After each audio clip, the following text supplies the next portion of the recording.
بسم اللہ الرحمن الرحیم. السلام علیکم. کتابوں کا تعارف اور کتابوں سے اقتباس. آج میں نے آپ کے لیے ایک بہت خوبصورت کتاب منتخب کی ہے اور اس کتاب کا نام ہے بیتے دن بیتی یادیں، پی ٹی وی میں 29 برسوں کی سرگزشت. یہ کتاب تحریر کی ہے جناب غفران امتیازی صاحب نے. کتاب یوں تو بڑی دلچسپ ہے اور خصوصاً ان لوگوں کے لیے یقینی طور پہ جو ٹی وی کی صنعت سے وابستہ ہیں یا وہ صنعت سے وابستہ ہونا چاہتے ہیں، ان کے لیے سمجھتا ہوں کہ یہ ٹیکسٹ بک کی حیثیت رکھتی ہے. جس طریقے سے ہم نے سارے ٹیلی ویژن کی تاریخ کو دہرایا ہے اس میں، اور ٹیلی ویژن کے سارے ٹیکنیکل معاملات کو سمجھایا ہے. مجھے اس کے صرف اس پہلو میں زیادہ دلچسپی ہے جہاں لوگوں کی باتیں ہیں، زندگی کی باتیں ہیں. تو میں اس میں سے انشاءاللہ جیسے جیسے وقت ملے گا، جس طرح کچھ خاکے پڑھ کے سناؤں گا. اس میں بہت اچھے خاکے ہیں جو غفران امتیازی صاحب نے لکھے ہیں. اس میں اسلم اظہر صاحب کا خاکہ ہے، آغا ناصر صاحب ہیں، سید فضل کمال صاحب ہیں، زمان علی خان صاحب ہیں، شہزاد خلیل صاحب ہیں، سید محسن علی ہیں، صوفیہ حسن لطیفی ہیں، ڈاکٹر رضیہ سلطانہ، نثار مرزا، صبح صادق، فاروق قیصر اور غضنفر علی. یہ انشاءاللہ وقت آنے پر یہ آپ کو ایک ایک کر کے میں خاکے سناؤں گا. اور ایک چیز میں آپ سے اور کہوں گا کہ دیکھیں، جو بات جب ہو نا کتابوں کی، کتابوں کے تذکرے کی، کتابوں کے اقتباسات کی، تو اس کو آپ بنیادی طور پہ جو ایک وہ یوٹیوب کا جو ایک ایپیٹائٹ ہے، جو فیس بک کی جو ریل ہے، اس سے موازنہ نہ کیا کریں. وہاں پہ تو آپ کو معلوم ہے کہ یوٹیوب کا اگر آپ کوئی کلپ دیکھتے ہیں تو 2-3 منٹ کے بعد آپ یہ فیصلہ کر لیتے ہیں کہ مجھے یہ نہیں دیکھنا. اور بہت خوش نصیب وہ ویڈیو کلپس ہوتے ہیں جن کو لوگ 6-7 منٹ سے اوپر دیکھتے ہیں. اور اب فیس بک نے اور ٹک ٹاک نے ہمارا وہ فوکس، ہمارا ایپیٹائٹ شاید چند منٹوں تک محدود کر دیا ہے. اور صرف ایسے کلپ زیادہ مقبول ہوتے ہیں جہاں 1-1.5 منٹ کے اندر بات سمجھ آ جائے اور دوسرا کلپ سٹارٹ ہو جائے. اگر آپ اس سے موازنہ کریں گے تو پھر میرا خیال ہے کہ آپ کو کتابیں سننے میں ذرا بوریت ہوگی. کتاب کا موازنہ کریں کتاب کو پڑھنے کے وقت سے. اس سلسلے کا جو بنیادی مقصد یہ ہے کہ جو آپ کا فری ٹائم ہوتا ہے، آپ ڈرائیو کر رہے ہیں، آپ گھر میں کسی کام میں مصروف ہے، پس منظر میں کوئی اگر موسیقی نہیں تو کسی کتاب کا اگر ذکر آ جائے، رات کو نیند نہیں آ رہی اچھی، اب ایک بھاری بھرکم موٹی کتاب اٹھانا مشکل ہے، تو آپ نے کیا کتاب اٹھا کے سننی شروع کر دی. تو کتابیں پڑھیے ضرور، اور کتابیں پڑھنے کے ساتھ ساتھ جیسے جیسے وقت ملے اسے سنیے. اپنے پاس ایک ہیڈ فون رکھیں، کہیں بھی سنیں، کسی کو اعتراض نہیں ہوگا. تو جناب، آج جو میں نے اس میں سے خاصے کی چیز منتخب کی ہے وہ ہے میں کون ہوں اے ہم نفسو. یہ ان کی کتاب کا پہلا حصہ ہے جو اسی سوال سے شروع ہوتا ہے، میں کون ہوں اے ہم نفسو، یعنی میں اور میرا خاندان. یہ مضمون ذرا طویل ہے اور ظاہر ہے کہ ایک نشست میں میرے لیے سنانا اور شاید آپ کے لیے سننا دونوں تھوڑا مشکل ہو جائے گا. لہذا میں نے اس مضمون کو 5 حصوں میں تقسیم کیا ہے، اور میری یہ خواہش ہوگی کہ آپ ایک ایک کر کے ان 5 کے حصوں کو سنیں. میں کون ہوں اے ہم نفسو. پہلا حصہ میں اور میرا خاندان کا. آئیے سنتے ہیں. بیتے دن بیتی یادیں، پی ٹی وی میں 29 برسوں کی سرگزشت. تحریر غفران امتیازی. ایک دلچسپ کتاب غفران امتیازی صاحب کی اب بھی تھی. آج میں اس میں سے اس کا پہلا حصہ سناؤں گا جس کا عنوان ہے میں اور میرا خاندان. میں کون ہوں اے ہم نفسو. نام میرا غفران احمد رکھا گیا تھا، امتیازی کا اضافہ بعد میں کیا گیا. لوگ سمجھتے ہیں کہ شاید یہ میرا تخلص ہے. دراصل امتیازی ہمارے خاندان کی پہچان ہے. امتیاز علی ہمارے پردادا کا نام تھا. میرے بڑے بھائی عرفان احمد نے عقیدت کے طور پر ان کے نام کو زندہ رکھنے کی غرض سے اپنے نام کے ساتھ امتیازی کا اضافہ کر لیا. بعد ازاں یہ اضافی نام ہم سب بھائیوں اور پھر ہماری اولادوں کے نام کا حصہ بن گیا.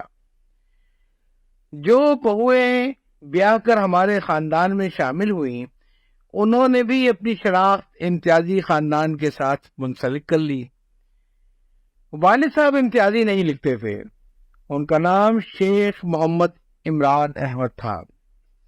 وہ ہاپوڑ انڈیا کے شیخ قانون گو خاندان سے تعلق رکھتے تھے۔ بابائے اردو مولوی عبدالحق بھی اسی خاندان سے تھے۔ بھائی عفان احمد کے کہنے کے مطابق ہم کل 3 بہنیں اور 7 بھائی تھے، لیکن ان میں سے صرف 5 بھائی اور 2 بہنیں زندہ رہی ہیں۔ 2 بھائیوں اور 1 بہن کا انتقال ان کے بچپن ہی میں ہو گیا تھا۔ میرے 5 بھائیوں میں سے 2 بھائی سلمان احمد اور بھائی احسان احمد پیدائشی طور پر سماعت و گویائی کی صلاحیت سے محروم تھے۔ دونوں بھائیوں نے اچھی عمریں پائیں۔ ایک ایسی ہی اور بہن خالدہ خاتون بھی ہیں جو امریکہ میں اپنے 3 بیٹوں کے پاس رہتی ہیں۔ اسکول میں داخلہ فارم کے مطابق میری پیدائش 1936 میں یو پی کے ایک قصبے بھرائچ میں ہوئی۔ بھائی عرفان کا کہنا ہے کہ میری پیدائش 1934 میں ہوئی، مگر والد صاحب نے اسکول میں 2 سال آگے کا سن پیدائش لکھوا دیا تھا۔ تقسیم ہند سے قبل دہلی میں پل بنگش محلہ نواب گنج میں رہتے تھے۔ غالباً 1946 میں بھائی عرفان نے ہمارے والد سے کہا کہ وہ ریفرینڈم کے فارم پر پاکستان لکھیں۔ ہمارے بھائی قائد اعظم محمد علی جناح سے بڑی عقیدت رکھتے تھے اور پاکستان بنانے کے حامی تھے۔ چنانچہ والد صاحب نے جو ریلوے میں ملازم تھے، ریفرینڈم میں پاکستان جانے کو ترجیح دی۔ نتیجتاً ان کا تبادلہ NWR نارتھ ویسٹرن ریلوے سے PWR پاکستان ویسٹرن ریلوے کر دیا گیا۔ ہمارے خاندان کے بیشتر افراد سوائے بھائی عرفان اور بھائی احسان کے قیام پاکستان سے پہلے دہلی سے راولپنڈی منتقل ہو گئے۔ ویسے بھی والد صاحب کو راولپنڈی پسند تھا۔ ہم لوگ تقسیم ہند سے پہلے بھی راولپنڈی ہی میں بنی مائی ویروں کے مشہور تالاب کے قرب جنگلات روڈ پر رہا کرتے تھے۔ اب تو وہ تاریخی تالاب پاٹ دیا گیا ہے اور وہاں پر ایک مارکیٹ بن گئی ہے۔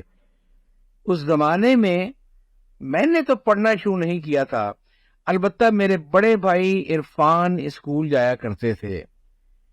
ان کے بچپن کے دوست محمد صدیق ہمارے پڑوس میں رہتے تھے۔ میں صدیق بھائی کی گود میں پلا بڑھا ہوں۔ ان کا پورا خاندان بے لوث محبت کرنے والا تھا۔ صدیق صاحب بذات خود مخلص انسان تھے، نہایت حاضر جواب، مزاح سے بھرپور اور ایک باغ و بہار شخصیت کے مالک تھے۔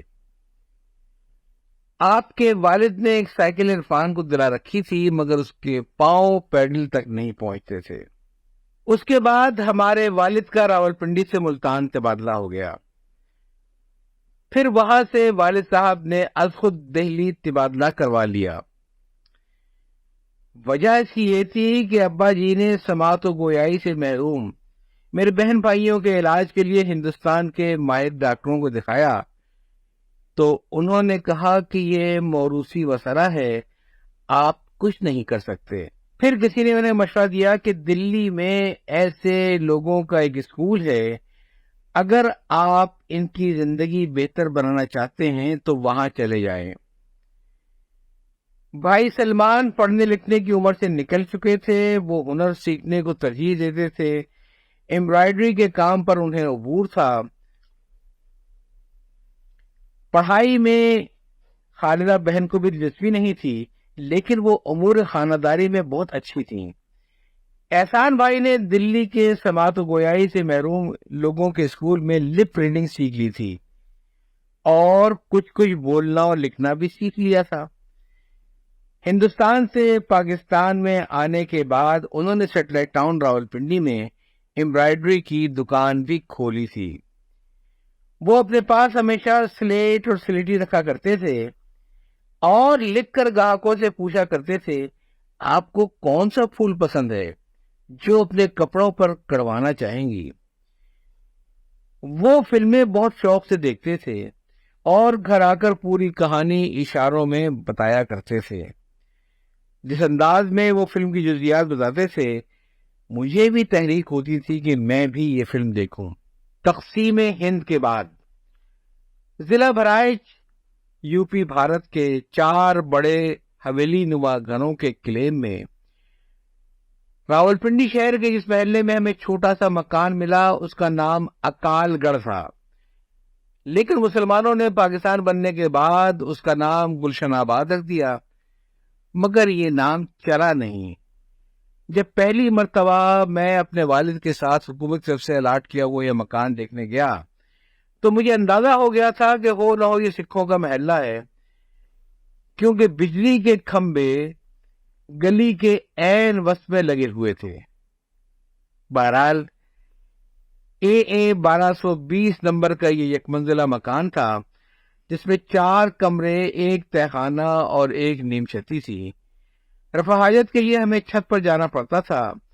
بعد میں والد صاحب نے ہمارے بڑے بھائی سلمان کے لیے اسی چھت پر 1 کمرے اور چھوٹے سے صحن، گیلری اور باورچی خانے کا اضافہ کر دیا۔ چھت کا فرش کچی مٹی کا تھا، والد صاحب نے اسے بھی اینٹوں سے پکا کروا دیا تھا۔ یہ مکان ایک ہندو نے بنوایا تھا، وہ تقسیم ہند کے کافی عرصے بعد اپنا مکان دیکھنے آیا۔